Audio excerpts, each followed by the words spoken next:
Good morning traders, आप देख रहे हैं ट्रेड विद मिस्टर ए, जहां मिलती है सबसे तेज और authentic market update per day सुबह 6:30 बजे। अब बढ़ते हैं दूसरी बड़ी खबर की तरफ, जो ऑटो सेक्टर से है। मारुति सुजुकी इंडिया लिमिटेड ने अपने गुजरात प्लांट के एक्सपेंशन का पहला फेज अप्रूव कर दिया है। कंपनी खोराज इंडस्ट्रियल ई स्टेट में 2.5 लाख व्हीकल्स पर ईयर की एडिशनल कैपेसिटी ऐड कर रही है, जिसमें इन्वेस्टमेंट 10,179 करोड़ है। यह क्यों 2029 तक कंप्लीट होने का टारगेट है। और इंटरेस्टिंग बात यह है कि फंडिंग इंटरनल एक्टोरल्स से होगी, यानी कंपनी अपने खुद के पैसों से एक्सपेंशन कर रही है। अब यहाँ एक इम्पोर्टेंट सवाल, इतनी बड़ी कैपेसिटी एडिशन का मतलब क्या डिमांड स्ट्रॉन्ग रहने वाली है फ्यूचर में? आपका क्या व्यू है? नीचे कमेंट में अपनी ओपिनियन जरूर शेयर करें। अब बात करते हैं एक और एक्साइटिंग डेवलपमेंट की, जो कि स्टार्टअप इकोसिस्टम से है। इंडियन एआई स्टार्टअप सर्वम अब स्पॉटलाइट में है। ये कंपनी इंडिजीनियस एआई मॉडल बना रही है और अब रिपोर्टेडली 200 से $250 मिलियन रेज करने की प्लानिंग कर रही है। और सबसे इंटरेस्टिंग बात, इस फंडिंग राउंड में Nvidia, Accel, HCL tech include है। दोस्तों, ये कोई छोटी बात नहीं है। सर्वम ऑलरेडी एनवीडिया के चिप्स यूज करता है, तो स्ट्रेटेजिक पार्टनरशिप और स्ट्रॉन्ग हो सकती है। साथ ही अगर एचसीएल टेक इन्वेस्ट करता है तो वो सर्वम के एआई सॉल्यूशन को लार्ज स्केल पर डिप्लॉय कर सकता है। और वैल्यूएशन लगभग $1.5 बिलियन सिर्फ 2 सालों में 7 गुना हो चुका है।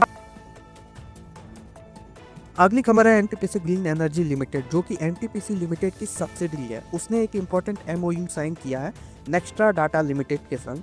ये एग्रीमेंट न्यू दिल्ली के एनटीपीसी भवन में आज साइन हुआ है और इसका main objective renewable energy projects deploy करना और नेक्स्ट्रा के डाटा सेंटर्स को 24/7 ग्रीन एनर्जी सप्लाई करना।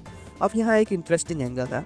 डाटा सेंटर्स की डिमांड रैपिडली बढ़ रही है, स्पेशली एआई और क्लाउड ग्रोथ के साथ। इस एमओयू को साइन किया है Sarit Maheshwari, CEO NTPC green and NTPC, Ashish Arora, CEO Nextra data limited.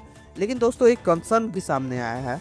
NTPC green का Q3 नेट प्रॉफिट सिर्फ 17.5 करोड़ रहा है, जबकि पिछले साल सेम क्वार्टर में 65.6 करोड़ था, यानी कि 73% का शार्प डिक्लाइन। आगे बढ़ने से पहले अगर आप अभी तक हमारे चैनल को सब्सक्राइब नहीं किए हैं तो जल्दी से सब्सक्राइब कर लें, ताकि आप कोई भी अपडेट मिस ना करें।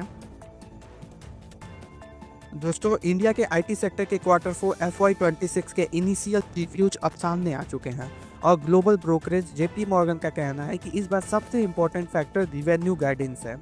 जी हाँ, लगभग 8 साल बाद, जब 2015 से 2018 के बीच क्लाउड और डिजिटल डिफ्लेशन का फेज था, उसके बाद पहली बार गाइडेंस इतनी क्रिटिकल हो गई है।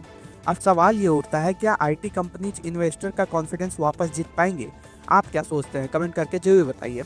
जेपी मॉर्गन के एस्टीमेट के हिसाब से FY27 के लिए इन्फोसिस की रिवेन्यू ग्रोथ 2 से 5% के बीच रह सकती है।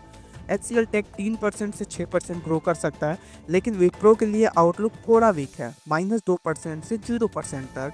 तो दोस्तों, यहाँ एक बड़ा कंसर्न है एआई लीड प्राइसिंग प्रेशर, जिसे मार्केट में एआई कंप्रेशन भी कहा जा रहा है।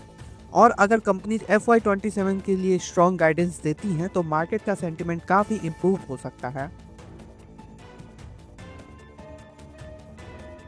तो दोस्तों, आज की मार्केट अपडेट यही थी। कैसी लगी आपको ये खबरें? अपनी राय कमेंट सेक्शन में लिखना न भूलिए।